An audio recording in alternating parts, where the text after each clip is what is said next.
जब समझदार हुए तो पांडवों ने इनका राज तिलक कर दिया। और जब राज तिलक हुआ तो पांचों पांडव वहां से प्रयाग के लिए चले गए। एक दिन परीक्षित ने विचार किया,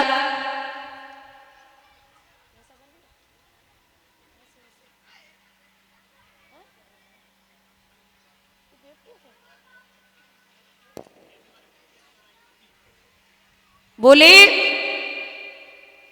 कि जब कोई दुनिया छोड़ के जाता है तो किसी न किसी के दादा परदादा कुछ न कुछ रख के जाते हैं। हम भी तो देखें हमारे दादा क्या रख के गए, तो कुछ भी नहीं मिला। कमरे खोलते जा रहे हैं, एक सोने का मुकुट रखा है। उस सोने के मुकुट को परीक्षित ने सिर पे धारण किया।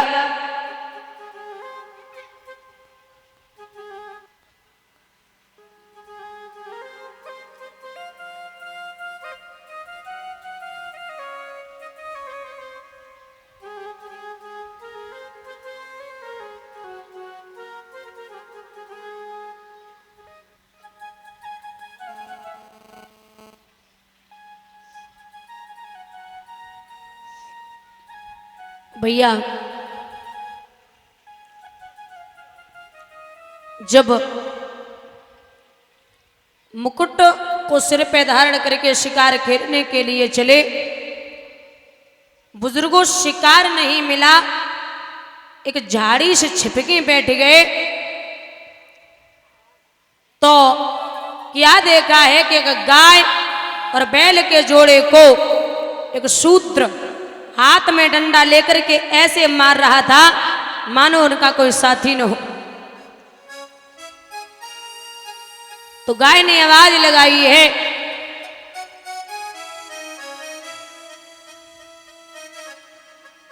कि कोई वीर पुत्र है जो मेरी लाज को बचा ले। परीक्षित ने धनुष पे बाण चढ़ा लिया और जवाब दिया कि निधड़क हो निर्भय हो कपिले, सेवक सेवा में हाजिर है, विश्वास रहे मैया मेरा तुझ पर सर्वस्व निछावर है। सूत जी बोले, सोनकादिक ऋषियों आपको पता है वो गाय कौन थी और वो बैल कौन था, उन दोनों को जो मार रहा था वो कौन था?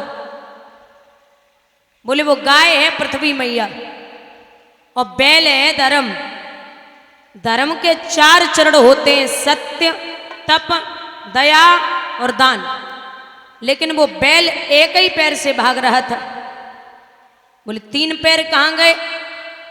कहा कि जब सतयुग था तब 4 थे, जब त्रेता युग आया तब 3 बचे, जब द्वापर आया तब 2 बचे, और जब कलयुग ने अपना चरण दबा लिया तो सिर्फ 1 पैर बचा है।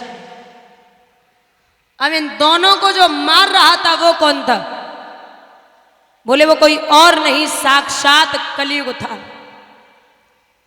दादा कलयुग की उम्र है 4,32,000 वर्ष की। 4,32,000 वर्ष की। और अभी कलयुग 5,000 वर्ष का हुआ है।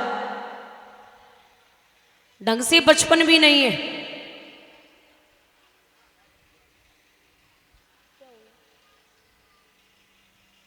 ढंग से बचपन भी नहीं है।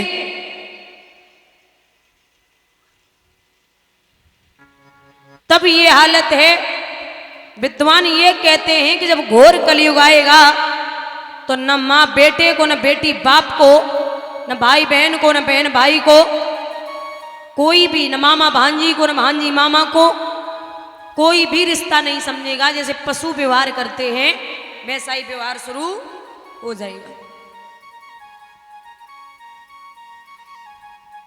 यहां कलयुग ने कहा कि महाराज सतयुग त्रेता द्वापर 3 आए, तीनों ने राज्य किया, अब मेरी बारी है, मैं भी करूंगा। तो बोले कहा जाओ, मैं तुम्हें 4 स्थान देता हूं, जहां स्त्री संग होता हो वहां तो निवास कर, जहाँ झूठी गवाही होती हो वहां तो निवास कर, जहाँ लोग मांस मदिरा खाते पीते हो वहां तो निवास कर, जहाँ वेश्याओं का नाच होता हो वहां तो निवास कर। बोले रुको महाराज, ये सब स्थान ऐसे ही दे रहे हो तो कलयुग का अच्छा आदमी नहीं जाएगा। वो तो जा तू कनक में निवास कर, कनक माने, और एक होता है धतूरा। कनक कनक ते 100 गुनी मादिकता अधिकाय, बा खाए बोरात और बा पाए। सोना भी 2 प्रकार का होता है, एक तो खुद की कमाई का,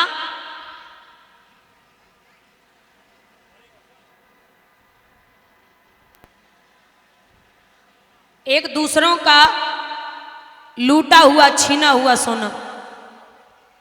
तो तू उस सोने में निवास करेगा जो लूटा हुआ हो।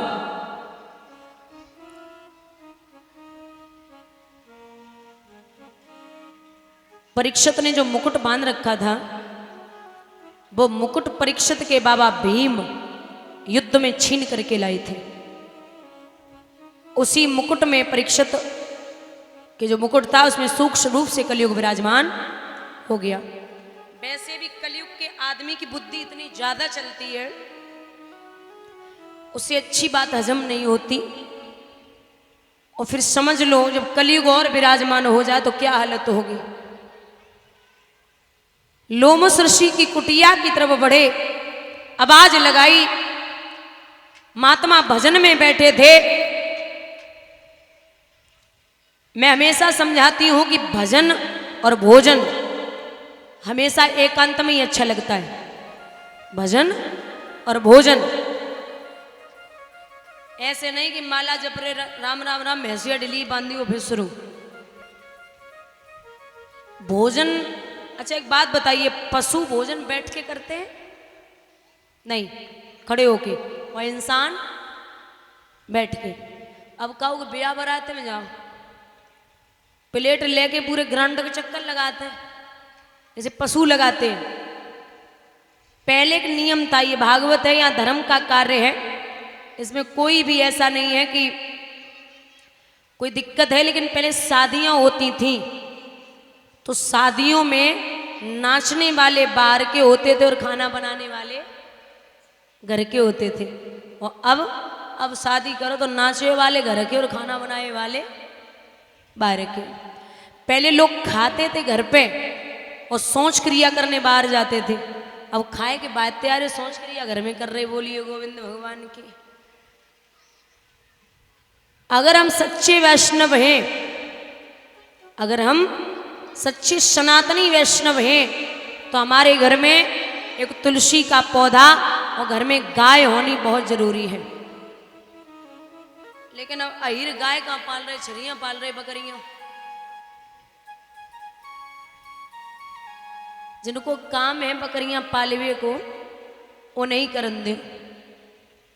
तुम्हारा काम है गाय और भैंस पालना, क्योंकि ऐसा प्रमाण मिलता है कि जिस खूंटे पर यदुवंशी घर में मतलब यादव के घर में जिस खूंटे पर एक बार बकरी चक्कर लगा जाए, उस खूंटे पर गाय 100 बार चक्कर लगाए तब वो घर पवित्र होता है। बोलिए गोविंद भगवान की।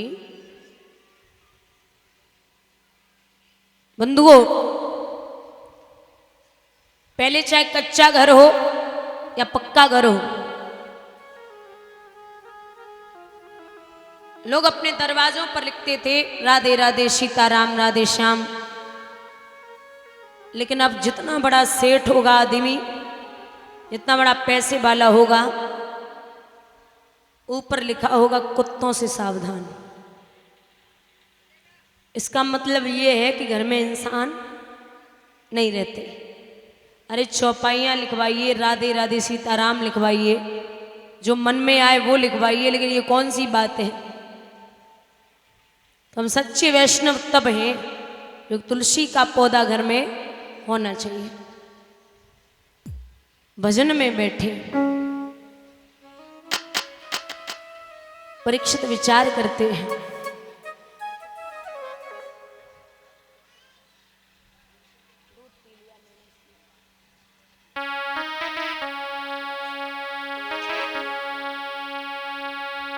मैंने देखा है आँखों से,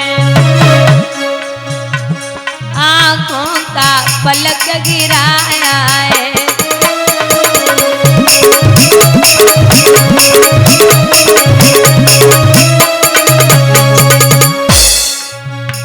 दिल ने सोचा देख कर मुझे, इसने आँख को चुराया है।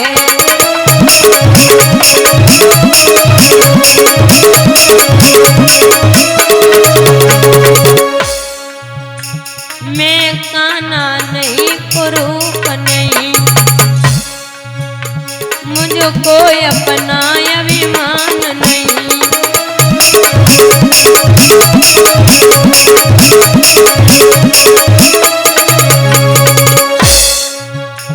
कंजूस नहीं कोई चुगिल नहीं,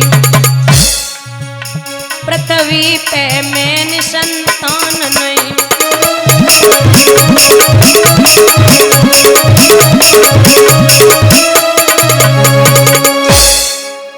विचार किया परीक्षित ने कि इन्होंने नेत्र बंद क्यों किए।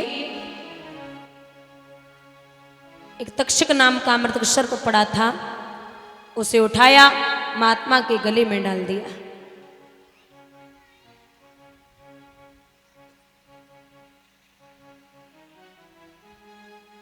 स्वयं हस्तनापुरी के लिए चले आए। उनके पुत्र संगी ऋषि गंगा में स्नान कर रहे थे। जवाब दिया